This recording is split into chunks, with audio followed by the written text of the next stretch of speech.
Ya, apa khabar Kisi? Khabar baik. Saya seorang pemandu teksi dan saya bertugas permanent malam. Kerana saya pilih malam ni sebabnya saya waktu pagi harus uruskan keluarga, anak-anak dan juga isteri saya yang sakit. Jadi bila malam hari itu isteri dah nyenyak tidur, anak-anak semua nyenyak tidur, saya akan keluar memandu teksi di waktu malam. Pengalaman saya ketika mencari rezeki pada waktu malam apabila saya lalu dekat sebuah kawasan diberi nama Kampung Cantik. Saya sebenarnya dapat panggilan daripada call center mengatakan di Jalan Kampung Cantik ni ada orang nak gunakan teksi. Jadi saya pun terimalah. Saya accept lah job tersebut. Sebab kalau panggil telefon ni dapat ekstra duit Kisi. Dengan segera saya memandu dan kebetulan saya berada di Adam Road. Nak keluar daripada tempat makan tu nak mencari rezeki. Dapat call tersebut saya pun beat lah dan dapat pelanggan lah yang buat tempahan teksi. Jadi sampai dekat dalam Kampung Cantik ni, dalam perjalanan nak masuk dalam, ada beberapa rumah banglo yang dah usang, tidak ada orang tinggal. Rumah tu bukan dibuat. Kalau rumah dibuat pasti nampak pasir, nampak rumah-rumah tu adalah kayu-kayu lah yang digunakan oleh pihak kontraktor. Tapi kata Encik Man, rumahnya seperti rumah dah wujud tetapi tidak berpenghuni di Kampung Cantik. Jadi saya pusing punya pusing dekat kawasan tu. Ternampak ada seorang perempuan. Jadi saya pun turunkan tingkap.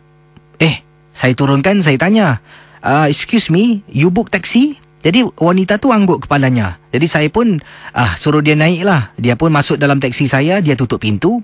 Kemudian saya pun pandu taksi saya. Pandu nak keluar dari kawasan Jalan Kampung Cantik, kata Abang Man. Bayangkan para pendengar, dalam keadaan saya memandu,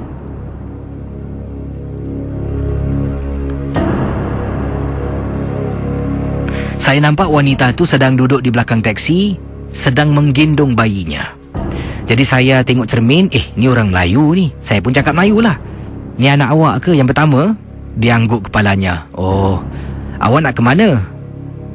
Saya terus, kemudian dia kata, abang keluar je kat sini.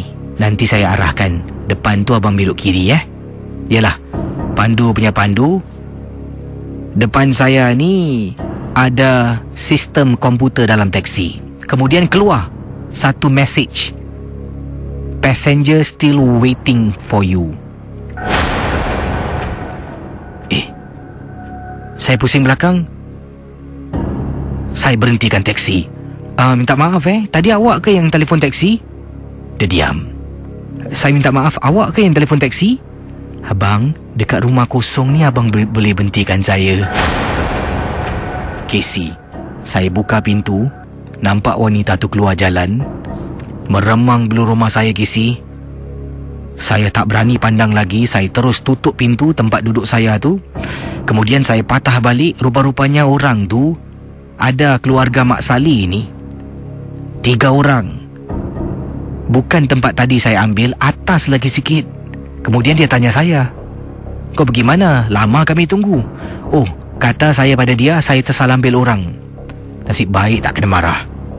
Itulah pengalaman daripada Abang Man berkongsi kisah ketika bertugas di waktu malam menjemput penumpang yang tak diundang. Kisah-kisah yang anda dengar merupakan misteri